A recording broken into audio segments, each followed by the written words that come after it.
And it's a good morning to Wes Davidson from Wes Davidson Real Estate. Wes, how are you? Very well, Emma. How are you? Good spring weather. Lovely. Yeah, it's absolutely fantastic. Now, mate, it's been an absolutely busy few months for everyone, even with lockdowns and off. But how's the market going at the moment? We keep hearing about what's happening in Melbourne, but locally, how are we going?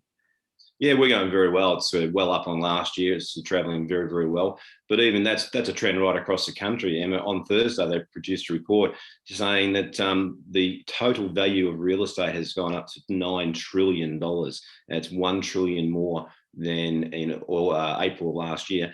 And a trillion is a million. So that's a huge jump in property prices across the country in 12 months. It's massive. The biggest growth rate, I believe, since 1989.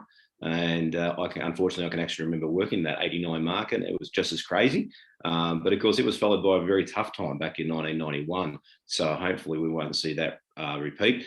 Some steps have been taken in that regard. There's some warning flags over people buying in certain parts of Melbourne in particular. There's an oversupply of units predicted in many suburbs, including South Melbourne and Docklands and Box Hill. And I suspect the Box Hill oversupply is probably due to the lack of overseas students that are currently in Australia due to the COVID crisis. So they would have got these development permits years ago, of course, got into construction, they're nearing completion, and now they've got an oversupply. So with the RBA also throughout the week, issued some instructions to the banks to tighten up their lending, and basically it's around about a 5% thing they're suggesting, so that for a person who was going to get a $600,000 loan, they're saying try and wind that back to about $570,000. So just a few little warning signs there that they're just making sure the bubble doesn't burst and that we don't get too far ahead of ourselves.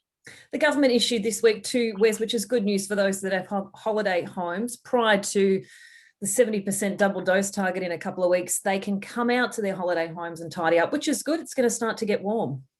Yeah, they've got to apply for a permit, but of course, in the fire season, as we are in now, your places like your Halls Gap and down around the beach, where people haven't been able to get out of Metro Melbourne to do the adequate maintenance they've normally been doing. Mind you, you could always ring and get a contractor, but if you want to do it yourself, you can now apply for a permit to get out of Metro, come down and do that. So hopefully that'll prevent any fires coming through. And look, Emma, just quickly, if you're looking for a new listing for the first home buyers, before the Melbourne people get on the internet and grab all the pictures, which is what's happening, the local buyers, if you're a first home buyer, we've got a house for $265,000 in Sunnyside. It's on its own title. It's not far from the hospital. It's only a stone's throw from the sports ovals and the bowling greens and the river.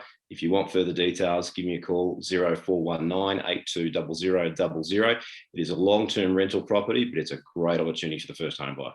Fantastic, Wes, and WDRE.com.au for further details. Have a great weekend.